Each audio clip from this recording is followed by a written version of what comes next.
la! Your dream vacation to Thailand starts from 19,999 only with GT Holidays, South India's #1 travel brand. Kanimozhi அவர்கள் ஒரு statement கொடுத்திருக்கிறார். இன்னும் சில காலத்தில் மத்தியில் ஆட்சி மாற்றம் நிகழும் அப்படின்ட்டு சொல்லியிருக்கிறார். ஒரு நீடித்த ஆட்சி, நிலையான ஆட்சி, மக்களின் நம்பிக்கை பெற்ற ஆட்சியை 5 ஆண்டு காலம் பூரணமாக முடிவு செய்யக்கூடிய ஒரு நல்லாட்சியை பாரத பிரதமர் திரு நரேந்திர மோடி அவர்கள் அளிக்கவிருக்கிறார். அதை மக்களும் தயாராக பார்த்து கொண்டிருக்கிறார்கள். அந்த நேரத்தில் கடவுளே இல்லை என்று சொல்லக்கூடிய திருமதி கனிமொழி அவர்கள் இப்படிப்பட்ட ஜோசியங்களை பார்க்காமல் அறிவுபூர்வமாக மக்களுக்கு ஏதாவது நல்லது செய்ய அவர் சிந்திக்கலாம். ஸ்டாலின் அவர்களுக்கு பிறகு எவ்வளவுதான் கனிமொழி அவர்கள் அரசியல் முயற்சி பெற்றிருந்தாலும், பாராளுமன்ற உறுப்பினராக இருந்தாலும், உதயநிதியோட கனிமொழி அவர்களை நிறுத்தி வைத்தால் அறிவில, அரசியல் அனுபவத்தில் மிகைத்து நிற்கக்கூடியவர்கள். அவர்கள் ஆட்சி செய்தா சரியா இருக்கும்னு மக்கள் விரும்பிட்டார். தன் பிள்ளை உதயநிதி கேள்விக்குறியாயிரும். அதனால அவர் அங்கே டெல்லியிலேயே இருக்கணும் என்பதற்காக அந்த பொறுப்பை கொடுக்கப்பட்டதே தவிர தமிழக அரசியலில் அவரை பூஜ்ஜியமாகத்தான் திமுகவினர் பார்க்கிறாங்க. பாரதத்தில் உள்ள இஸ்லாமியர்களை பொறுத்தவரை காங்கிரஸையும் அந்தந்த மாநிலத்தில் உள்ள பிஜேபி எதிர்க்கக்கூடிய கட்சிகளுக்குத்தான் வாக்களிக்கிறார்களே தவிர பாரதிய ஜனதா கட்சி என்ன ஒரு முன்னெடுப்பை எடுத்தாலும் அதற்கு அவர்கள் ஆதரவு தெரிவிக்க மாட்டேங்கிறாங்க. ஒரு முத்தலாக் அருமையான சட்டத்தை கொண்டு வந்தாங்க. எத்தனை இஸ்லாமிய அமைப்புகள் ஆதரவு கொடுத்தது? பாரதிய ஜனதா கட்சி 3-5 ஆண்டுகள் அவர்களுக்கான வாய்ப்பை கொடுத்தது. அப்பவும் இஸ்லாமியர்கள் நாங்க வாக்களிக்க மாட்டோம், மோடி வந்துட்டா அவ்வளவுதான், அண்ணாமலை வந்துட்டா அவ்வளவுதான், இங்க இருக்கிற எஸ்டிபிஐ, தமுமுக போன்ற அந்த பயங்கரவாதத்தை, பிரிவினைவாதத்தை ஊக்குவிக்கிற ஜவாஹிருல்லா, நெல்லை முபாரக் இவர்களை ஊக்குவிக்கிற திருமாவளவனுக்கும் திமுகவுக்கும் செம்பு தூக்குனா அப்ப முடிவு என்ன பண்ணுவாங்க? சரி, எதுக்கு சீட்டு கொடுக்கணும்? முஸ்லிம்களுக்கு பிரதிநிதித்துவம் கொடுப்பதுல அரசியல் கட்சியை என்ன நண்பன் யோசிக்கிற மனநிலை வரும்ல. அந்த அளவுக்கு பாதிப்பை இஸ்லாமிய சமூகம் உணர்ந்திருக்கிறதா? இஸ்லாமிய சமூகம் திருந்துமா அப்படின்றத நம்ம பார்க்கணும். அண்ணாமலையை எதிர்ப்பவர்கள் அழிந்து போவார்கள் என்பதுதான் கடந்த கால வரலாறு. இனியும் அண்ணாமலை ஆட்சி இங்கு தொடரும். கண்டிப்பாக 2026 தமிழகத்தின் முதல்வராக அண்ணாமலை அரியணை ஏறும் பொழுது ஒட்டுமொத்த 3 கோடி பாரதிய ஜனதா கட்சியின் தொண்டர்களாக, தமிழக மக்களின் நேசர்களாக இருக்கக்கூடிய அவர்களின் வாக்குகளை பெற்றுத்தான் அது சாத்தியமாகும். இபிஎஸ் இல்லாத அதிமுக நிச்சயமாக இருக்கும். கூடிய விரைவில் இபிஎஸ்ஐ அந்த கட்சியில் உள்ள முக்கிய தலைவர்களை ஒதுக்கி விடுவார்கள். அது நிச்சயமா கூடிய விரைவில் நடக்கும் நான் நம்புறேன். ஒரு 6 மாதங்களுக்குள்ள அதிமுகவின் தலைமையில இபிஎஸ் இருக்க மாட்டார். அதிமுகவுடைய தலைவராக இருக்கக்கூடிய வேலுமணி ஒரு ஸ்டேட்மெண்ட் கொடுக்கிறாரு. அதுக்கு எதிரான ஸ்டேட்மெண்ட்டை ஜெயக்குமார் ஒரு பக்கம் கொடுக்கிறாரு. அதுக்கு எதிரான ஒரு ஸ்டேட்மெண்ட்டை இபிஎஸ் அவர்கள் கட்சியினுடைய தலைமை அலுவலகத்திலிருந்து கொடுக்கிறார். இது எப்படி நீங்க உட்கட்சின்னு சொல்லுவீங்க? வெளியில தெரியுது. ஆதன் தமிழ் நேயர்களுக்கு அன்பு வணக்கம். இன்றைய சிறப்பு நேர்காணலில் நம்முடன் இணைந்திருக்கிறார் பாஜகவின் தேசிய செயலாளர் வேலூர் இப்ராஹிம் அவர்கள். வணக்கம் சார். வாழ்த்துக்கள். கனிமொழி அவர்கள் நேற்று ஒரு ஸ்டேட்மெண்ட் கொடுத்திருக்கிறாங்க. அதாவது அவங்க தூத்துக்குடியில ஜெயிச்சதுக்கு மக்களை பார்க்க நன்றி தெரிவிக்க போயிருக்கிறாங்க. அதுல பேசும்போது இன்னும் சில நாட்களில், இன்னும் சில காலத்தில் மத்தியில் ஆட்சி மாற்றம் நிகழும் அப்படின்ட்டு சொல்லியிருக்கிறாங்க. இதை நீங்க எப்படி பாக்குறீங்க? ஏன்னா தொடர்ச்சியா காங்கிரஸ் அப்புறம் திமுக தலைவர்கள் இதை தொடர்ச்சியா சொல்லிட்டு வராங்க. EVK இளங்கோவன் சொன்னாரு, இப்போ கனிமொழி அவர்கள் சொல்லிட்டு இருக்கிறாங்க, மல்லிகார்ஜுன கார்கே சொல்றாங்க. ஸோ மத்தியில் ஒரு நிலையற்ற ஆட்சி நடக்கிறது, இது எப்போது வேண்டுமானாலும் மாறலாம் அப்படின்ட்டு அவங்க சொல்லிட்டு வராங்களே. கடவுளே இல்லை என்று சொல்லக்கூடிய திருமதி கனிமொழி அவர்கள், அதே போன்று மூட நம்பிக்கையை நாங்கள் ஒழிப்போம் என்று முட்டுச்சந்திலெல்லாம் பேசக்கூடியவர்கள், இன்றைக்கு ஜோசியம் பார்க்கிற மாதிரி இன்னும் சில மாதங்களில் அது நடந்துவிடும், அப்படியாகும் இப்படியாகும் என்று அவர்கள் பேசுகிறார்கள் என்றால் உண்மையாக அவர்களை நினைத்து நான் வருத்தப்படுகிறேன். வெற்றி அவர்கள் தமிழ்நாட்டில் பெற்றால் கூட இங்கிருந்து செல்லக்கூடிய 40 பாராளுமன்ற உறுப்பினர்களும் எதற்கும் பிரயோஜனமற்றவர்களாக மாறிவிடுவார்கள். அவர்கள் செய்யக்கூடிய 2 வேலை. ஒன்று, எப்பெல்லாம் பார்லிமெண்ட்டுக்கு இடைவேளை வருமோ அந்த நேரத்தில் கேன்டீனில் போய் நல்லா திருப்தியாக சாப்பிடலாம் குறைந்த விலையில். அது மட்டும் இல்லாமல் ஒரு முக்கியமான மசோதாவோ அல்லது முக்கியமான இடத்தில் தமிழகத்தை பற்றி பேச வேண்டிய நேரம் பொறுமையானால் அப்போ எதிர்க்கட்சியை நாங்கள் எதிர்த்து பேசுகிறோம் என்று வெளிநடப்பு செய்து விடுவார்கள். ஸோ 40 எம்பிக்கள் இங்கே தேர்ந்தெடுக்கப்பட்டிருக்கிறார்கள் என்றால் அது டஸ்ட்பினில் போடக்கூடிய ஒரு குப்பையை போன்று தான் அவர்கள் இருப்பார்கள். அது எந்த பிரயோஜனமும் கிடையாது. இல்ல, அதுதானே ஜனநாயகம். நம்ம வெறும் மினிஸ்டர் ஆகிறதுக்கு மட்டுமா நம்ம அனுப்புறோம்? ஒரு ரெப்ரசன்டேஷன் இருக்கணும், மக்கள் பிரதிநிதிகள் போய் பேசணுங்கிறதுக்காக அனுப்புறோம். நாங்கள் அதான் சொல்றோம். நீங்க ஜனநாயகம் என்றால் எதிர்கட்சியுடைய வேலை என்ன? மக்களுக்காக நீங்கள் தேர்ந்தெடுக்கப்பட்டு இருக்கிறீர்கள்னா உங்க பாராளுமன்றத்தில் அந்த மக்களுக்கு என்ன நலன் செய்ய வேண்டும்? தண்ணீர் குறை இருக்கிறதா? சாலை வசதிகள் மேம்படுத்தி தரணுமா? வேலை வாய்ப்புக்கான பல்வேறு யுக்திகளை நீங்கள் அங்கே கொண்டு வருவதற்கு மத்திய அரசுல என்ன போராடணும், இது மாதிரி தேவைகளை கேட்டால் அது பிரச்சனையே இல்லை. சாத்தியக்கூறே இல்லாத நீட்டுக்காக இவர்கள் வெளிநடப்பு செய்வார்கள். இப்போ நீட் தேர்வு என்பதை உச்சநீதிமன்றமே அங்கீகரித்திருக்கிறது. அதில் ஒரு சில தவறுகள் இருந்தால் கூட அந்த தவறை சரி செய்ய சொல்லுகிறதே தவிர நீட் தேர்வு இனிமேல் கூடாதுன்னு சொல்லலை. கவுன்சிலிங் ஸ்டார்ட் பண்ணிடுங்க, நீங்கள் நடத்துங்கன்னு சொல்கிறாங்க. ஆனால் திமுக என்ன பண்ணுவாங்கன்னா, நாங்கள் நீட் தேர்வை எதிர்த்து வெளிநடப்பு செய்கிறோம்னா உங்களை நம்பி வாக்களித்த மக்களுக்கு நீங்கள் அந்த தொகுதிக்கு என்ன செய்ய போறீங்க? இது நம்பர் 1. 2வது நீங்கள் பார்த்தீங்கன்னா இவர்கள் தேவையில்லாத பிரச்சனைகளை உருவாக்குவார்கள். உதாரணத்துக்கு இப்போ சிஏஏவை நாடு முழுக்க அமல்படுத்தப்பட்டு இன்னைக்கு சிறப்பாக நடத்தி கொண்டு இருக்குன்னா எங்கள் மாநிலத்தில் அதை கொண்டு வர மாட்டோம் என்று பைத்தியக்காரத்தனமாக உளறுவார்கள். அதற்காக பாராளுமன்றத்தில் எதிர்த்து பேசுவாங்க. மீண்டும் அவர்கள் கூச்சலிடுகிறார்கள் என்று வெளிநடப்பு செய்யலாம், அல்லது அவர்களை சஸ்பெண்ட் செய்யப்படலாம். அதை ஒட்டி ஒட்டுமொத்த தமிழகத்தை திசை திருப்புவதற்கு பேசுவார்கள். இங்கே ஏதாவது கவர்னர் அவர்களுக்கு எதிராக பேசிவிட்டார் என்று அதை போய் பாராளுமன்றத்தில் போய் கத்திக்கிட்டு இருப்பாங்க. மொத்தத்தில் இவர்கள் தங்களுடைய பாராளுமன்ற தொகுதிக்கு என்ன செய்ய வேண்டும் என்று மக்கள் வாக்களித்தார்களோ அதை செய்யாமல் தங்களுடைய அரசியல் சுயலாபத்திற்கும் திமுக என்ற ஒரு கட்சி இருக்கிறது என்று தேசம் முழுக்க பறைசாற்ற வேண்டும், அதற்காக பாராளுமன்றத்தில் ஏதாவது உளர வேண்டும் என்பதுதான் இவர்களுடைய ஆசை. அதனால இவர்கள் இப்படி பேசிக் கொண்டிருக்கிறார்கள். பாராளுமன்றத்தினுடைய உறுப்பினராக இருக்கக்கூடிய திருமதி கனிமொழி அவர்கள் திமுகவில் இருக்கிற மிகப்பெரிய குழப்பங்கள், திமுகவில் அடுத்து உதயநிதி வரப்போகும் பொழுது இவருடைய நிலை என்பது கேள்விக்குறியாகும் என்ற ஒரு மிகப்பெரிய பேசுபொருளாக இருக்கு. அதனால் தங்களுடைய இடத்தை அவர் தக்க வைத்துக் கொள்வதற்கு முயற்சி செய்யலாமே தவிர ஒரு நீடித்த ஆட்சி, நிலையான ஆட்சி, மக்களின் நம்பிக்கை பெற்ற ஆட்சியை 5 ஆண்டு காலம் பூரணமாக முடிவு செய்யக்கூடிய ஒரு நல்லாட்சியை பாரத பிரதமர் திரு நரேந்திர மோடி அவர்கள் அளிக்கவிருக்கிறார்.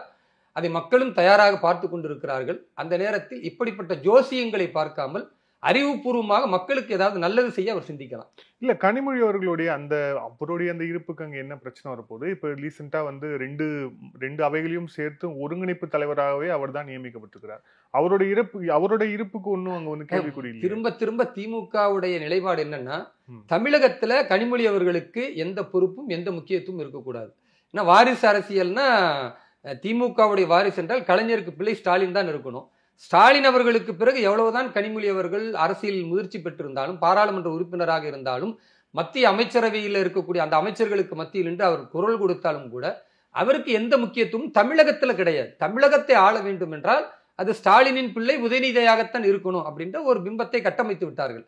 அதுக்கு ஒரு நெருக்கடி வந்துருமோ?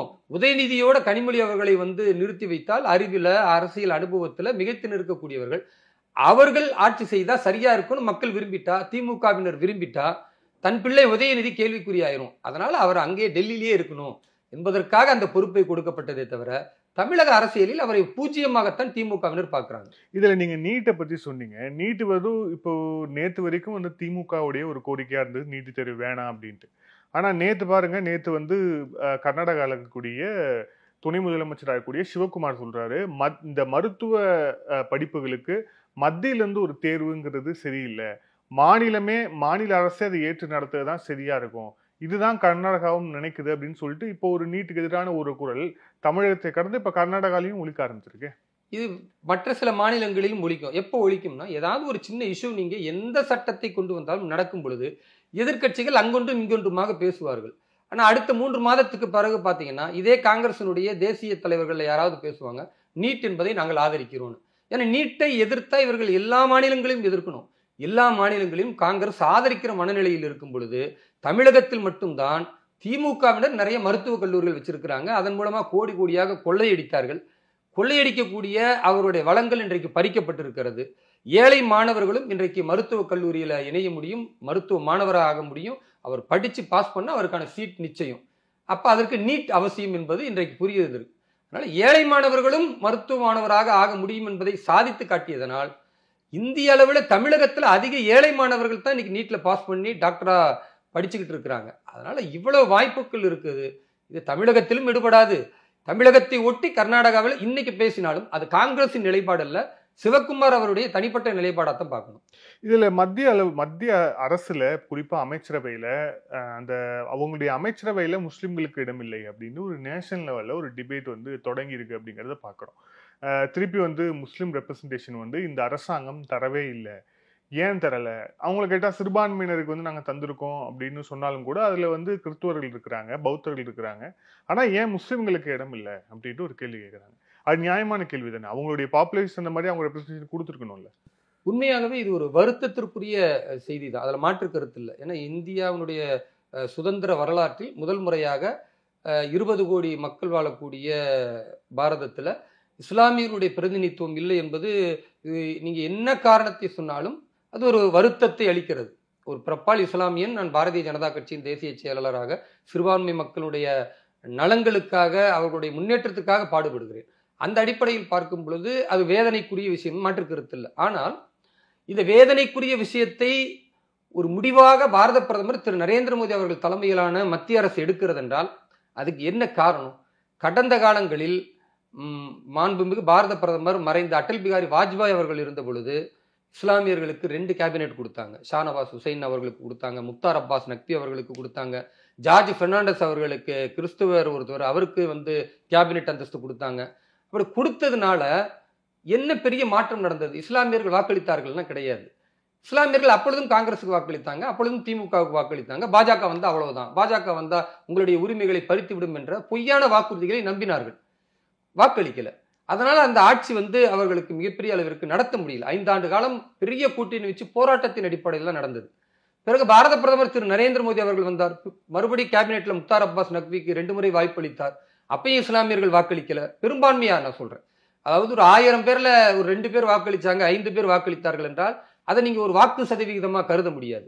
1000 பேர்ல ஒரு 200 பேர் வாக்களிச்சிருக்கிறாங்க, ஒரு 300 பேர் வாக்களித்திருக்கிறார்கள் என்றால் பாஜகவிற்கு இஸ்லாமியர்கள் வாக்களித்திருக்கிறார்கள், உரிமையோடு நாம கேட்கலான்னு அந்த இடத்துல பேச முடியும். அப்படி பெரிய அளவுக்கு தேசம் முழுக்க இல்லை. வட மாநிலங்கள்ல கொஞ்சம் மாற்றம் இருந்தாலும் தென்னிந்தியாவில் அது சுத்தமா இல்லை.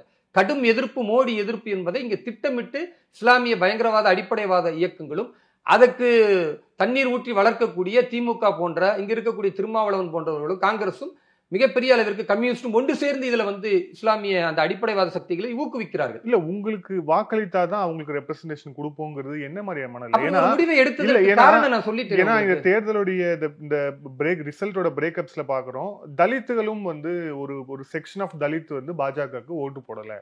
குறிப்பா யூபி போன்ற மாநிலங்கள்ல உங்களுக்கு ஏற்பட்ட பின்னடைவுக்கு அந்த தலித் உங்களுக்கு ஓட்டு போடாத காரணம் அப்படின்னு சொல்லப்படுது. இருந்தாலும் கூட கேபினெட்ல தலித் ரெப்ரசன்டேஷன் இருக்கு. அதே மாதிரிதான் ட்ரைபல் ஏரியாலையும் உங்களுடைய அந்த வாக்கு சதவீதம் கம்மியா இருக்கு. மணிப்பூர்லாம் கிட்டத்தட்ட 17% பாஜகவுக்கு வாக்கு சரிவடைந்திருக்கிறது. ஆனா ட்ரைபல் ரெப்ரசன்டேஷன் நீங்க கொடுத்துருக்கீங்க, உங்களுக்கு வாக்களித்தார்களும் நீங்க கன்சாலிடேட் பண்ணிருக்கீங்க. ஆனா ஏன் முஸ்லீம் மட்டும் எக்ஸ்க்ளூட் பண்ணணும்? அதை தான் நான் திரும்பவும் சொல்றேன். முஸ்லீம்களை பொறுத்த வரைக்கும் பார்க்கிற பார்வைக்கும் பட்டியல் சமூகமோ அல்லது பழங்குடியினத்திற்கு பார்க்கிற பார்வையோ வித்தியாசமானதாக இருக்கிறது. அதற்கு காரணம், பட்டியல் சமூகத்தை பொறுத்த வரைக்கும் கடந்த காலத்தில் அதிகம் வாக்களித்திருக்கிறார்கள் பாரதிய ஜனதா கட்சிக்கு. அப்ப நம்ம வாய்ப்பு வழங்கி இருக்கிறோம். ஒரு சில இடங்கள்ல பட்டியல் சமூகம் இந்த முறை மாற்றி வாக்களித்திருந்தாலும் கூட அவர்களுடைய பிரதிநிதித்துவத்தை கொடுத்ததற்கு காரணம், தொடர்ந்து அவர்கள் மறுக்கப்பட்டிருந்தால் அவர் முடிவெடுத்திருக்கலாம். ஏதோ ஒரு தேர்தலில் அங்கு உள்ள தேர்தல் சூழல் களத்தில் ஏதோ ஒரு மாநிலத்தில் நடந்ததற்கு ஒட்டுமொத்த தேசம் அளவில் ஒரு முடிவெடுக்க முடியாது. ஆனா பாரதத்தில் உள்ள இஸ்லாமியர்களை பொறுத்தவரை வெறும் காங்கிரஸையும் அந்தந்த மாநிலத்தில் உள்ள பிஜேபி எதிர்க்கக்கூடிய கட்சிகளுக்குத்தான் வாக்களிக்கிறார்களே தவிர பாரதிய ஜனதா கட்சி என்ன ஒரு முன்னெடுப்பை எடுத்தாலும் அதற்கு அவர்கள் ஆதரவு தெரிவிக்க மாட்டேங்கிறாங்க. ஒரு முத்தலாக் அருமையான சட்டத்தை கொண்டு வந்தாங்க. எத்தனை இஸ்லாமிய அமைப்புகள் ஆதரவு கொடுத்தது? அதற்காக பாரத பிரதமருக்கு நன்றி தெரிவித்து எத்தனை மாநிலங்கள்ல மிகப்பெரிய மாநாடு அமைத்து பல்லாயிரக்கணக்கான பல லட்சக்கணக்கான இஸ்லாமியர்களை ஒன்றிணைத்து நன்றி தெரிவிக்கிற மாநாட மோடி அவர்களை வச்சு எத்தனை இஸ்லாமிய அமைப்புகள் நடத்திருக்கும்னு நினைக்கிறீங்க? நடத்த கிடையாது. அதே மாதிரி பாருங்க, இஸ்லாமிய மக்கள் இன்னைக்கு IAS IPS மிகுந்த அளவில் அதிகமாக பாஸ் பண்ணிட்டு இருக்காங்க. 5.1% அளவுக்கு இன்னைக்கு அந்த ரேஷியோ இருக்குன்னா அது திரு நரேந்திர மோடி அவருடைய ஆட்சியில் நடக்குதுன்னா அதற்காக ஒரு நன்றி தெரிவித்து இஸ்லாமிய தலைவர்கள் ஒரு பெரிய மாநாடு நடத்த, குறைந்தபட்சம் பிரதமருடைய அலுவலகத்துல ஒரு அப்பாயின்மெண்ட் வாங்கி பிரதமர் சந்திச்சு நன்றி தெரிவிக்கலாம் இல்லையா? ஒரு நன்றி தெரிவிக்கிற மனநிலை கூட இல்லையா? 5023 கோடி ரூபாய் கொடுக்கும் பொழுதும் மத்திய அரசின் சார்பா சிறுபான்மை மக்களுக்கு தானே கொடுத்தாரு. அதுல பெரும்பான்மையை இஸ்லாமியர்கள் தானே பயனடைந்தாங்க. ஏன் அவர்கள் அதற்கு நன்றி தெரிவிக்கல? அரசின் நலத்திட்டங்கள்ல எந்த பாரபட்சமும் இன்னைக்கு வரைக்கும் பார்க்கலையே. சப்கா சாத் சப்கா விகாஸ், எல்லோரையும் அரவணைத்து எல்லோருக்குமான வளர்ச்சி, அதுதானே திரு நரேந்திர மோடி அவர்களுடைய கொள்கையா இருக்கு. அரசின் நலத்திட்டங்கள்ல முஸ்லீம் ஒரு ஓட்டு போடல, அதனால ஆயிஷாவுக்கு கிடையாது, அப்துல் காதருக்கு கிடையாது அப்படின்னு ஒதுக்குனாங்களா? இல்லையே. அவங்களால அரவணைக்கத்தான் செஞ்சாங்க, கிறிஸ்துவரையும் அரவணைக்க செஞ்சாங்க. இதை கிறிஸ்துவ சமூகம் புரிந்து கொண்டதுனால நீங்க பாத்தீங்கன்னா திருச்சூர்ல 70% கிறிஸ்துவர்கள் இருக்கிறாங்க. அங்க சுரேஷ் கோபி வெற்றி பெறுகிறார். அப்ப முதன்முறையாக ஒரு பெரிய வெற்றியை கிறிஸ்துவ மக்கள் வாக்களித்து வெற்றி பெற செய்த உடனேயே அங்கு தேர்தலிலே நிற்காத ஜார்ஜ் குரியன்ற பாஜகவுடைய மாநில பொதுச் செயலாளர், அவருக்கு உடனடியாக மத்திய இணையமைச்சராக சிறுபான்மை நலத்துறைக்கு ஒரு வாய்ப்பை கொடுக்குறாங்கன்னா, தேர்தலிலே நிக்கலன்னா கூட சிறுபான்மை மக்கள்ல கிறிஸ்தவர்கள் வாக்களித்திருக்கிறார்கள், அவர்களுக்கு பிரதிநிதித்துவம் இருக்கிறது. ஓட்டே போடாத இஸ்லாமியர்களுக்கு பாரதிய ஜனதா கட்சி 3-5 ஆண்டுகள் அவர்களுக்கான வாய்ப்பை கொடுத்தது. ஆனால் அவர்கள் பயன்படுத்தல. மீண்டும் மீண்டும் இப்படி செய்தால் இப்ப ஏதாவது ஒரு கடினமான முடிவெடுக்கணும்னு திரு நரேந்திர மோடி அவர்கள் தலைமையிலான அந்த அமைச்சரவை முடிவெடுத்திருப்பாங்க, இல்ல கட்சி முடிவெடுத்திருக்கும் நான் கருதுறேன். இல்ல, ஆனா இது வந்து போன அமைச்சரவையிலும் இல்ல, இந்த அமைச்சரவையும் இல்ல அப்படின்னா அது கண்டினியூ ஆகுதுன்னு யோசிக்கிறாங்க. போன அமைச்சரவையில் இருந்தது. போன அமைச்சரவையில ஒரு 3 ஆண்டு காலம் முக்தார் அப்பாஸ் நக்வி இருந்தாரு. அதற்கு பிறகு வந்து அவருடைய ராஜ்யசபாவுடைய அந்த எம்பி காலம் முடிந்த கையோடு தான் பிறகு ஸ்மிருதி இரானி அவர்கள் சிறுபான்மை நலத்துறையுடைய அமைச்சராக இருந்தாங்க.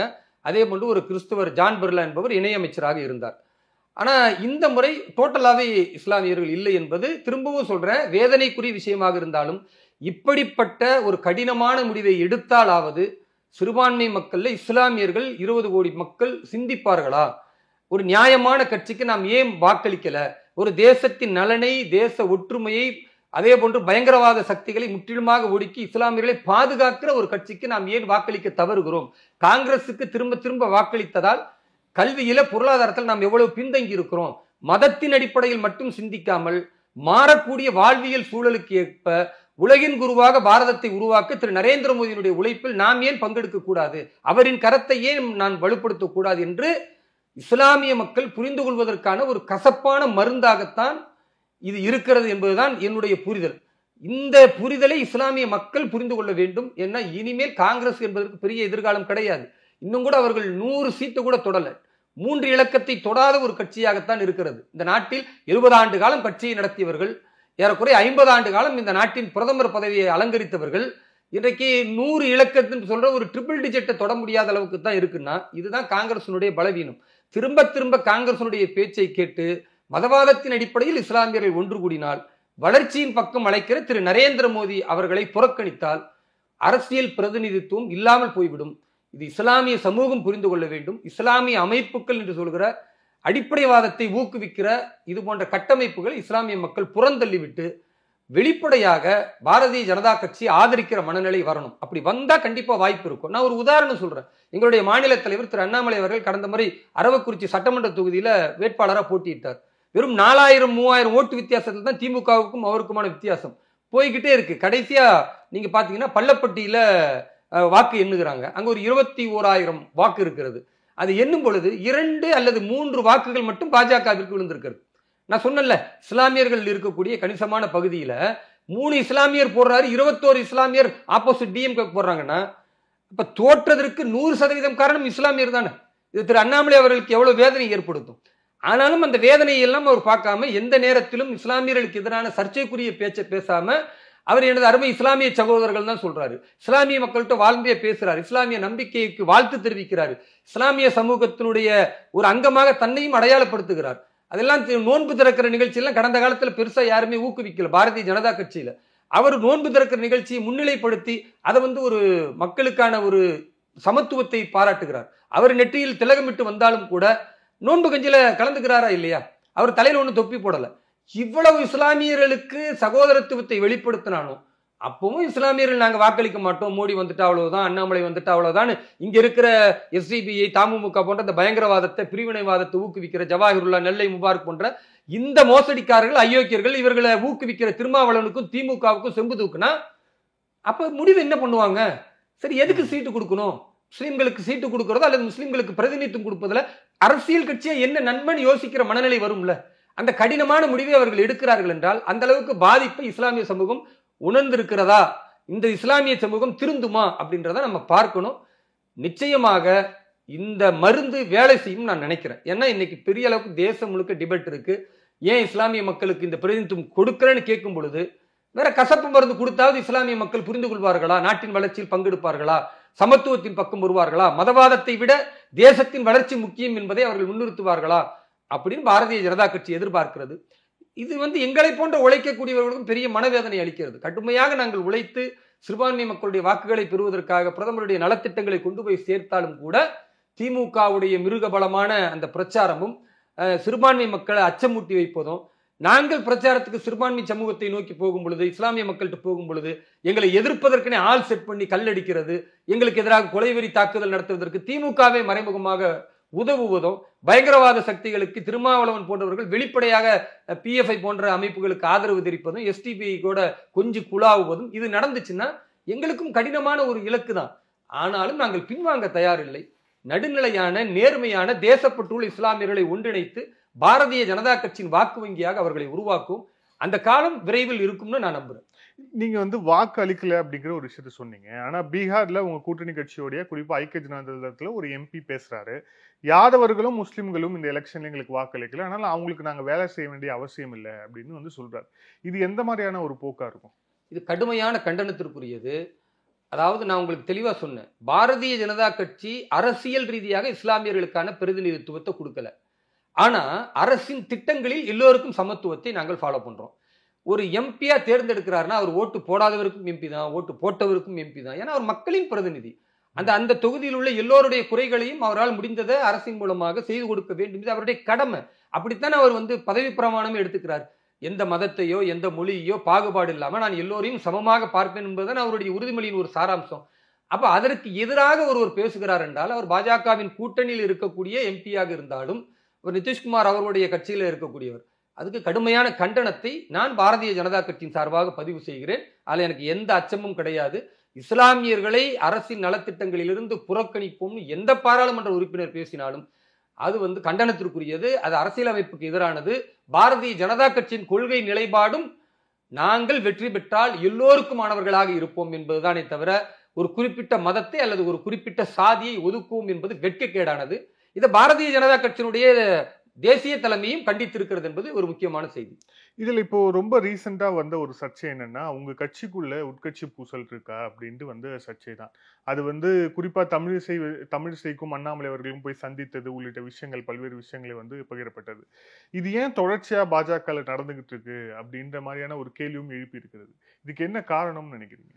எல்லா கட்சிகளிலுமே உட்கட்சி பூசல் இருக்குங்க. ஒரு வளரக்கூடிய கட்சியாக இருந்தால், ஜனநாயக ரீதியாக சிந்திக்கிற மக்கள் வெளிப்படையாக அவர்களுக்கு ஆரோக்கியமான பேசக்கூடிய வாய்ப்பு அளிக்கப்பட்டால் நிச்சயமாக அது பல்வேறு கருத்துக்கள் இருக்கும். இப்போ நான் சிந்திக்கிறதா நீங்க சிந்திக்கணும்ன்ற அவசியம் கிடையாது. ஒரு மாநில தலைவர் சிந்திப்பதை தான் ஒட்டுமொத்த கோர் கமிட்டியும் சிந்திக்கணும் அப்படின்னா அது ஆட்டு மந்தைகள் கூட்டமாயிரும், தலையாட்டி பொம்மைகளாக மாறிவிடுவார்கள். பாஜக அப்படி கிடையாது.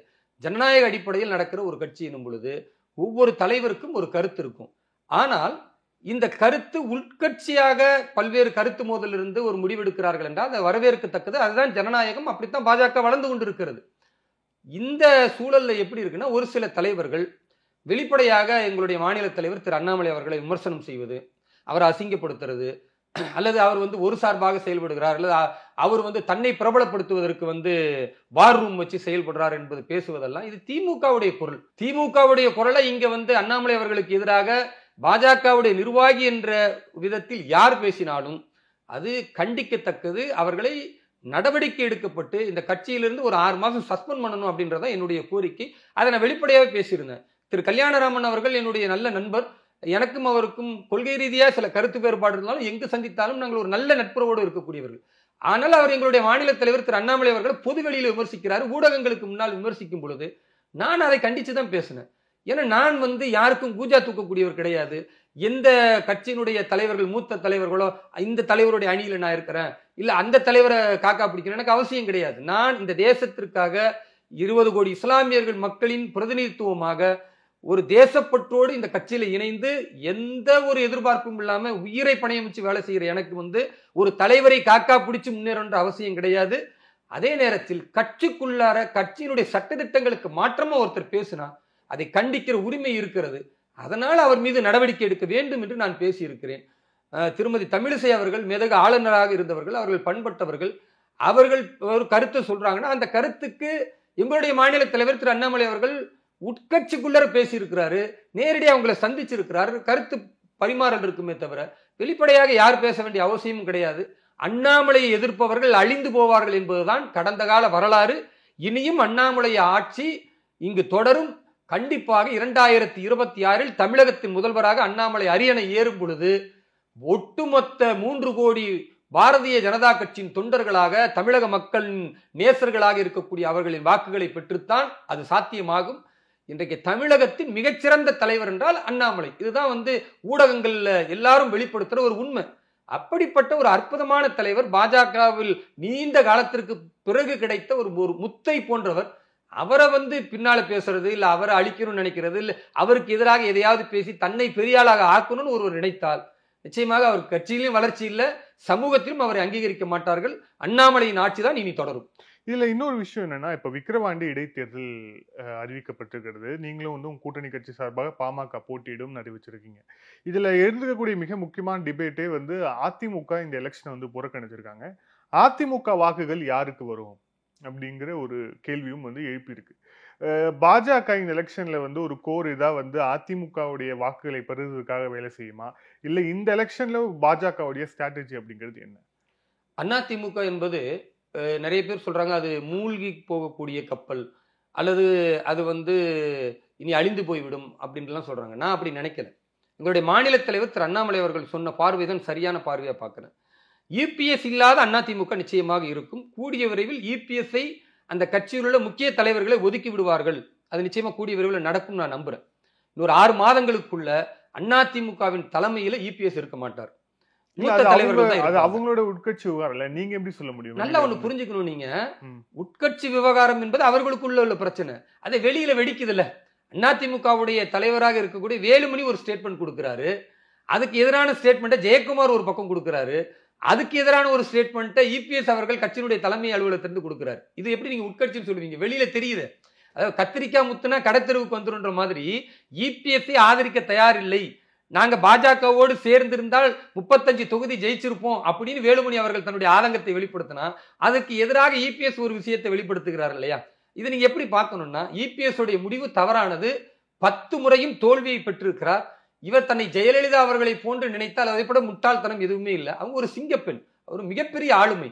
அப்படிப்பட்ட ஆளுமை மிக்க ஒரு தலைவராக இவர் இல்லை. இவர் தவழ்ந்து அரசியல் அதிகாரத்தை பெற்றாருன்னு எல்லாரும் சொல்றாங்க. நாம் அந்த அளவுக்கு கொச்சையை விமர்சனம் பண்ணலன்னா கூட இவர் எடுக்கிற அரசியல் முடிவு என்பது அபத்தமானதாக இருக்கு. சட்டமன்றத்திலும் இவர் எடுத்த தவறான முடிவு தான் இன்றைக்கு திமுக ஆட்சிக்கு வந்துச்சு. பாராளுமன்றத்திற்கும் இவர் எடுத்த தவறான முடிவு தான் 40க்கு 40 என்று வெற்றி பெறுகிறார்கள். இதுதான் நிதர்சன உண்மை. அதனால் தன்னால் முடியும் என்று ஒருவர் எப்ப நினைக்கணும்னா, தனக்கு அந்த ஆளுமை இருக்கணும், தான் ஏதாவது சாதித்து காட்டியிருக்கணும். எந்த சாதனையும் இல்லாம 10 முறை தோற்ற இபிஎஸ் அவர்கள் இனிமேலும் நான் களத்துல போய் நிப்பேன்னா அதை விட பைத்தியக்காரத்தனம் எதுவுமே கிடையாது. அதிமுகவுடைய பெரும்பான்மை மூத்த தலைவர்கள் இன்றைக்கு புறக்கணிக்க ஆரம்பித்திருக்கிறார்கள். எங்க நின்றால் 11வது முறையும் தோல்வியை பெற்று விடுவோமோ, 10ஓட இது ஒண்ணு அத்தோட நீ ஒண்ணுன்னு இபிஎஸ் ஒதுக்கிடுவாங்கன்ற பயம் இபிஎஸ் அவர்கள் இந்த தேர்தலில் பங்கெடுக்கல என்பதுதான் வெளிப்படையான உண்மை. அதிமுகவில் உள்ள தொண்டர்கள் யாருக்கு வாக்களிப்பாங்க? நிச்சயமா திமுகவுக்கு வாக்களிக்க மாட்டாங்க. திமுக தோற்க வேண்டும் என்று நினைத்தால் என்டிஏ கூட்டணிக்கு பாரதிய ஜனதா கட்சி ஆதரிக்கிற பாட்டாளி மக்கள் கட்சிக்குத்தான் வாக்களிப்பார்கள். ஏன்னா ஜனநாயகம் வெல்ல வேண்டும். திமுக என்ற ஊழல் பெருச்சாளி எவ்வளவு அந்த விக்கிரவாண்டியில கோடிக்கணக்கில் பணத்தை கொடுத்தாலும் அதை தாண்டி நேர்மையா வாக்களிக்கணும், திமுக தோற்கணும்னு நினைக்கிற அதிமுக தொண்டர்கள் கண்டிப்பாக பாட்டாளி மக்கள் கட்சிக்கு தான் வாக்களிப்பார்கள். இது நிதர்சன உண்மை. இபிஎஸ் உடைய முன்னேற்றம் என்பது இனி கிடையாது என்பது மக்களும் புரிந்திருக்காங்க, அந்த கட்சியினுடைய தலைவர்களும் புரிந்திருக்கிறார்கள். அடுத்த 6 மாதத்தில் இபிஎஸ் இல்லாத அதிமுக என்பது நடக்கும். இல்ல இதை இப்ப நீங்க சொல்றது மூலியமா இதை நீங்க செய்ய போறீங்களா, முன்னெடுத்து செய்ய போறீங்களாங்கிற ஒரு கேள்வியும் எழுதும்ல. ஏன்னா ஏற்கனவே பாஜக தூண்டுதல்ல தான் சசிகலா அவர்கள் பேசுறார், பாஜக தூண்டுதல்ல தான் ஓபிஎஸ் பேசுறாரு. அப்படிங்கிற போது இப்ப நீங்க சொல்ற இந்த வாதம் அதுக்கு வலு சேர்க்கும் விதமா தானே இருக்கு. அதாவது எதை செய்தாலும் அது பாஜக என்று சொல்லுகிற நோய் இங்கு சில ஊடகவியலாளர்களுக்கும் ஒரு சில அரசியல் தலைவர்களுக்குமே இருக்கிறது. இல்ல நீங்க தானே நாங்க அதாவது நீங்க என்ன சொல்றீங்க, எதையாவது பேசினா அவர் பாஜகவுடைய பி டீம். இல்ல இப்ப நீங்க தான் சொல்றீங்க அதிமுகல தலைமை மாற்றம் இன்னும் 6 மாதங்கள் நடக்க போகுது அப்படிங்கிறீங்க. சொல்லிட்டேங்க. அதாவது ரொம்ப தெளிவாக என்ன சொல்றேன்னா, பாரதிய ஜனதா கட்சியை எல்லாவற்றுக்கும் குறை சொல்லக்கூடிய ஊடகவியலாளர்கள் சில பேர் இருக்கிறாங்க, சில அரசியல் தலைவர்கள் இருக்கிறாங்க. அவங்களுடைய நோக்கம் என்னன்னா, சீமான் ஓரளவு வாக்கு வாங்கிட்டா இது சீமான் பிஜேபியினுடைய பி டீம் அப்படின்னுவாங்க. சசிகலா அவர்கள் ஏதாவது ஒரு தேசிய கருத்தை முன்வைத்து விட்டால் பிஜேபியுடைய பி டீம்னுவாங்க. திரு ஓபிஎஸ் அவர்கள் சொன்னா உடனே பி டீம்னுவாங்க. திரு தினகரன் அவர்கள் ஆரம்ப காலத்திலிருந்து சொல்லும் பொழுது உடனே அவங்களை பி டீம்னுவாங்க. அதாவது திமுகவுக்கு எதிராக யாரெல்லாம் இருக்கிறார்களோ அவர்கள் எல்லாம் பாஜகவுடைய பி டீம் அப்படின்னு சொல்லக்கூடிய பழக்கம் இங்க சில நோய்கள் உள்ளவர்களுக்கு இருக்கு. எங்களை பொறுத்த வரைக்கும் நாங்க யூகத்தின் அடிப்படையில் சொல்லல. இப்ப நீங்க சொன்னீங்களா ஆரம்பத்தில் உங்களுடைய கேள்வியில கனிமொழி அவர்கள் சொன்னார்கள் அடுத்த 6 மாசத்துல மத்திய அரசு கவிழும்னு. அது வந்து ஜோசியம் பாக்குறாங்க, மூட நம்பிக்கையின் அடிப்படையில் பேசுறாங்க. ஏன்னா மத்திய அரசுல அப்படி எந்த ஒரு வேலையுமே நடக்கல. எல்லோரும் ஒன்றுபட்ட கருத்தில் இருக்கிறோம். 300 பாராளுமன்ற உறுப்பினர்களை தாண்டி இருக்கிறோம். இப்ப சபாநாயகர் தேர்தல் வந்தா உலக அளவில் ஒரு தாக்கத்தை ஏற்படுத்தக்கூடிய அளவிற்கு பாரதத்தினுடைய வலிமையான கட்சியாக 300 பாராளுமன்ற உறுப்பினர்களை தாண்டி சபாநாயகரை தேர்ந்தெடுக்க போறோம். இவ்வளவு விஷயங்கள் இருக்குன்னா இதை வந்து ஒருத்தர் வந்து நடக்காதுன்னு சொன்னா அவங்க ஜோசியம் பாக்குறாங்க. கனிமொழி அவர்கள் நீங்க சொல்லலாம். நான் சொல்றது ஜோசியம் பாக்குற அளவில் சொல்லல. கத்திரிக்காய் முத்துனா கடத்தெருவுக்கு வருன்ற மாதிரி உட்கட்சி பூசல் அதிமுக நாங்க வரப்போறது இல்ல. வெளிப்படையாகவே அதிமுகவுடைய தலைவர்கள் இபிஎஸ்க்கு எதிரான கருத்தை விதைக்கிறார்கள். பல தொண்டர்கள் வந்து செங்கோட்டையன் அவர்களிடத்துல முறையிடுகிறார்கள். செங்கோட்டையன் ஒரு கருத்து பேசுறாரு, வேலுமணி ஒரு கருத்தை பேசுகிறாரு, இபிஎஸ் ஒரு கருத்து பேசுகிறார், ஜெயக்குமார் ஒரு கருத்தை பேசுகிறார்னா இவங்க தான் அதிமுகவின் முகம். அப்போ இவ்வளவு பெரிய கருத்து வேறுபாடு இருக்குன்னா இது நீண்ட காலம் நீடிக்காது. அதிகபட்சம் 6 மாசத்துல அதிமுகவில் இபிஎஸ் இருக்க மாட்டார். இபிஎஸ் இல்லாத அதிமுக ஒருவேளை பாஜகவோடு கூட்டணி அமைத்தால், எங்களுடைய மாநில தலைவர் இசைந்தால், எங்களுடைய தேசிய தலைமை அதை சரி என்று கருதினால் அது ஒரு நல்ல கூட்டணியாக கூட அமையும். இதுதான் எங்களுடைய நிலைப்பாடு. அப்ப உங்களுடைய ஆசை அப்படிங்கிறது நம்ம கூட்டணி வைக்கிறதுக்கு எடப்பாடி அவர்கள் வந்து தடையா இருக்காரு. சோ எடப்பாடி அவர்கள் அதிமுக தலைமையில இருந்து போகணும், அதுதானே உங்க ஆசை? எங்களுடைய ஆசை அது கிடையாது. அதிமுக அப்படி விரும்புறாங்கன்னு சொல்றாங்க. எங்க பாஜகவிற்கு எந்த கட்சியில யார் தலைவரா இருக்கணும், எந்த கட்சியில யார் பொருளாளரா இருக்கணும்ன்றது எங்களுக்கு தேவையில்லை. எங்களுடைய ஒரே நிலைப்பாடு எங்கள் கட்சியை வலுப்படுத்தணும், பலப்படுத்தணும். எங்களுடைய மாநில தலைவர் திரு அண்ணாமலை அவர்களின் தலைமையில 2026 பாஜகவினுடைய கூட்டணி அதுதான் ஆட்சி அமைக்க வேண்டும். இதுதான் எங்களுடைய நோக்கம். என்ன எங்களுடைய தலைவர் தெளிவா சொல்லிட்டாரு, 2026 நிச்சயமாக கூட்டணி ஆட்சி தான் நடக்கும், அது என்டிஏ தலைமையில நடக்கும். இவ்வளவு தெளிவா ஸ்டேட்மெண்ட் கொடுத்துட்டாருன்னா அப்ப நாங்க அதை பார்ப்போமா? எங்களுடைய பூத்துல வலுப்படுத்துறதை பார்ப்போமா? எங்க மண்டல் தலைவர்களை, மாவட்ட தலைவர்களை இன்னும் உத்வேகப்படுத்துவது, திமுகவுடைய ஊழலை, அவருடைய அராஜக ஆட்சியில கொண்டு வரக்கூடிய பல்வேறு மக்களுக்கு எதிரான திட்டங்களை எதிர்த்து போராடுவது, இதுதான் எங்களுடைய குறிக்கோளா இருக்குமே தவிர அதிமுகவில் யார் தலைவரா இருக்கணும், அதே மாதிரி தேமுதிகவில் யார் வந்து பொருளாளராக இருக்கணும், இது எங்களுக்கு தேவையில்லை. ஆனால் வெளிப்படையாக ஒரு சில விஷயங்கள் அதிமுக கட்சியில் நடக்கும் பொழுது இயல்பா ஒரு கணிப்பு இருக்கும்ல, அந்த கணிப்பு நேர்மறையான கணிப்பாக இருக்கிறது. அந்த அடிப்படையில் நான் சொல்றேன். இந்த நேர்காணல இறுதியான கேள்வி, இப்ப இந்த எலெக்ஷன்ல உங்களுக்கு ஏற்பட்ட அந்த பின்னடைவுக்கு என்ன காரணம் சொல்லிட்டு எல்லார்ட்டுமே வந்து கருத்து கேட்பதற்கான அந்த இது நடந்துகிட்டே இருக்கு.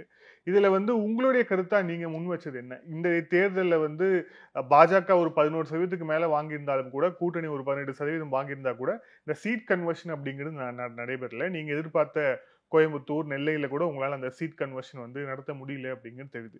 இதுல ஏன் நடந்தது அப்படி உங்களுடைய பார்வை முன் வச்சிங்களா? அதுக்கு என்ன காரணம்னு நீங்க நினைக்கிறீங்க? பொதுவான கருத்து என்னவென்றால், பாரதிய ஜனதா கட்சி இந்த பாராளுமன்ற தேர்தலில் நாங்கள் சீட் அடிப்படையில் வெற்றி பெறல. ஆனால் முதல் முறையாக அரசியல் வரலாற்றில் தமிழகத்தில் பாரதிய ஜனதா கட்சியின் தலைமையில் ஒரு கூட்டணியை அமைத்து நாங்கள் முன்னின்று இந்த தேர்தலை சந்தித்திருக்கிறோம் என்பது எங்களுடைய முதலாவது வெற்றி.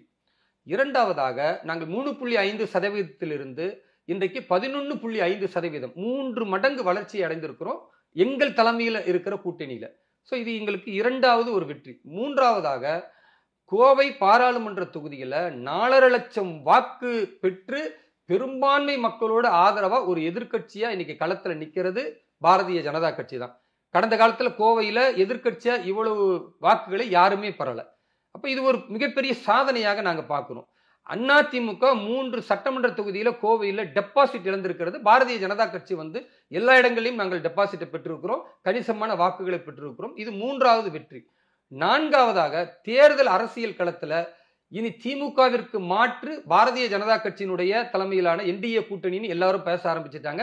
அதிமுக என்பது அழிந்து போயிருக்கிறது, அல்லது இனி மீண்டு வருவதற்கு காலம் எடுக்கும், அங்க சில விஷயங்களை சரி செய்யணும், அப்படிதான் எல்லாருமே பேசுற மனநிலை வந்திருக்குன்னா இது எங்களுக்கு கிடைத்த 4வது 5வது வெற்றி. இப்படி நாங்க வெற்றிகளை நாங்கள் பட்டியலிட்டு போனாலும் சில விஷயங்கள் நாங்கள் சரி செய்ய வேண்டியிருக்கின்றத நானுமே என்னுடைய தலைமைக்கு நான் தெரிவிச்சிருக்கிறேன். குறிப்பாக மாவட்ட தலைவர்கள் இன்னும் கூட ஒரு சிலரை வந்து சரி செய்யணும், இன்னும் அர்ப்பணிப்போடு வேலை செய்யணும். எங்கெல்லாம் வந்து நாம டிராபேக்கா இருக்கும் அங்க கூடுதலாக கவனம் செலுத்த வேண்டும். எல்லா மாவட்ட தலைவர்களும் ஒரு பேச்சாற்றல் மிக்க, செயல்திறன் மிக்கவர்களாக அந்தந்த மாவட்டத்தில் அவர்கள்தான் வந்து ஒரு மிகப்பெரிய ஒரு ராஜா மாதிரி செயல்படணும். அந்த அளவிற்கு திமுகவுடைய அரசியலை எதிர்த்து களம் காணணும். ஸோ இதெல்லாம் வந்து எதிர்காலத்தில் நடக்க வேண்டும் என்று நான் முன்வைத்திருக்கிறேன். குறிப்பா சிறுபான்மை மக்களுடைய வாக்குகளை பெறுவதற்கு பாரதிய ஜனதா கட்சி முயற்சி செய்ய வேண்டும். தமிழகத்தை பொறுத்த வரைக்கும் மற்ற மாநிலங்கள் மாதிரி சிறுபான்மை மக்கள் சிதைந்து வாக்களிக்கல. அதிமுகவுக்கு கொஞ்சம், சீமானுக்கு கொஞ்சம், திமுகவுக்கு கொஞ்சம், அப்படிலாம் வாக்களிக்கல. அதிமுக சிறுபான்மை மக்களுடைய வாக்கை, குறிப்பாக இஸ்லாமிய மக்களின் வாக்கை பெற வேண்டும் என்பதற்காக எஸ்டிபிஐ போன்ற பயங்கரவாதத்தை ஊக்குவிக்கிற ஒரு கட்சியோட கூட்டணி சேர்ந்தாலும் கூட சிறுபான்மை மக்கள், இஸ்லாமியர்கள் அதிமுகவை நம்பல, சீமானை நம்பல, அல்லது தேமுதிகவை நம்பல. முழுக்க முழுக்க திமுகவின் பக்கமும் திருமாவளவனுடைய அந்த ஆதரவின் பக்கம் தான் போறாங்கன்னா அதற்கு என்ன காரணம்? திமுகவும் திருமாவளவனும் அடிப்படைவாத, பயங்கரவாத, மதவாத சக்திகளுக்கு வெளிப்படையாகவும் உதவி செய்கிறார்கள், மறைமுகமாகவும் உதவி செய்கிறார்கள். அதனால் இங்க இருக்கிற இஸ்லாமிய அமைப்புகள், ஜவாஹிருல்லா போன்றவர்கள், ஆலூர் ஷானவாஸ், நெல்லை முபாரக் போன்றவர்கள், தமிமுன் அன்சாரி போன்றவர்கள், இவர்கள்லாம் இஸ்லாமிய மக்களை பயமுறுத்தி மோடி வந்துட்டா அவ்வளவுதான், அண்ணாமலை ஆட்சிக்கு வந்துட்டா அவ்வளவுதான், உங்களுக்கு பெரிய ஆபத்து வந்துடும், நம்ம வாழ்வே கேள்விக்குறியாயிரும், நம்முடைய உரிமைகளை பறித்து விடுவார்கள், பள்ளிவாசலை இடித்து விடுவார்கள், நம்முடைய ஷரியத் சட்டங்கள் எல்லாம் பாழா போயிரும், அல்லது இஸ்லாமியர்களை புறக்கணித்து நம்மளை இரண்டாம் தர மக்களாக ஆக்கி விடுவார்கள் என்று இவருடைய பிரச்சாரத்தினுடைய அந்த வலு இருக்குல்ல, அது பலமாக இருக்கிறது. இந்த பலத்தை உடைக்கணும்னா தமிழகத்தில் உள்ள பாரதிய ஜனதா கட்சியினுடைய மாநில தலைவர் அன்பு சகோதரர் திரு அண்ணாமலை அவர்கள் சிறுபான்மை அணிக்கு கூடுதலான அதிகாரங்களை வழங்கணும், கூடுதலாக அவர்கள் உழைப்பதற்கான வாய்ப்புகளை கொடுக்கணும். எல்லா மாவட்ட தலைவர்களிடத்திலும் சிறுபான்மை அணியை பலப்படுத்துவதற்கான, ஊக்கப்படுத்துவதற்கான அவர்களுக்கான செயல் திட்டங்களை கொடுக்கணும். இதெல்லாம் நான் வைத்திருக்கிற கோரிக்கை. இது இந்த 2 வருஷத்துல நடக்குமேயானால் சிறுபான்மை அணியில் உள்ள நிர்வாகிகள் மிக கடுமையாக வேலை செய்கிறார்கள். சொந்த சமூகம் எதிர்க்குது. ஒரு கிறிஸ்தவராக இருந்தா அவர் சர்ச்சுக்கு போன பிரச்சனை, குடும்பத்துல பிரச்சனை, சமூகத்தில் பிரச்சனை. ஒரு இஸ்லாமியரா இருந்தா பிரச்சனையை தாண்டி கொலைவெறி தாக்குதலுக்கு உள்ளாகிறார். இங்க சிறுபான்மை அணியில நான் உட்பட என் கட்சியில உள்ள நிறைய இஸ்லாமிய சகோதரர்கள் மிகப்பெரிய துன்புறுத்தலுக்கு ஆளாகிறாங்க. அப்படி ஆளாகும் போது கட்சி இன்னும் பலமான சப்போர்ட் கொடுக்கணும், இன்னும் அவர்களுக்கு ஆதரவளிக்கணும். சிறுபான்மை அணிக்கான செயல் திட்டங்களை வகுத்து அடுத்த 2 ஆண்டுகளுக்கு முழுமையாக கட்சி எங்களுக்கான வாய்ப்பை கொடுக்கும் பொழுது அந்த செயல் திட்டங்களை நாங்கள் சாதித்து காட்டுவோம். திமுகவுடைய பொய் பிரச்சாரங்களை உடைத்து காட்டுவோம். சிறுபான்மை மக்களுக்கு மத்திய அரசின் நலத்திட்டங்களை கொண்டு போய் சேர்ப்பதன் மூலமாகவும் அவர்கள் அச்சமற்ற ஒரு வாழ்வை வாழ்வதற்கு பாஜக தான் சிறந்த தீர்வு என்பதை புரிய வைப்போம். அதற்கு எங்களுடைய மாநில தலைவர் திரு அண்ணாமலை அவர்கள் கடந்த காலத்தில் கொடுத்த ஒத்துழைப்பை விட இந்த முறை அவர் கூடுதல் ஒத்துழைப்பை தர வேண்டும், ஒவ்வொரு மாவட்ட தலைவர்களும் தர வேண்டும். அப்படி கொடுத்தால் நிச்சயமாக சிறுபான்மை அணி மிகப்பெரிய வேலை செய்து, மிகப்பெரிய அர்ப்பணிப்போடு நாங்கள் பணியாற்றி ஒரு 3% ஒரு 5% வாக்குகளை எங்களால் பெற முடியும். அந்த நம்பிக்கை இருக்கு. நன்றி சார். பல்வேறு கேள்வி. Thank you sir. Thank you so much. நன்றி. வாழ்க வளமுடன்.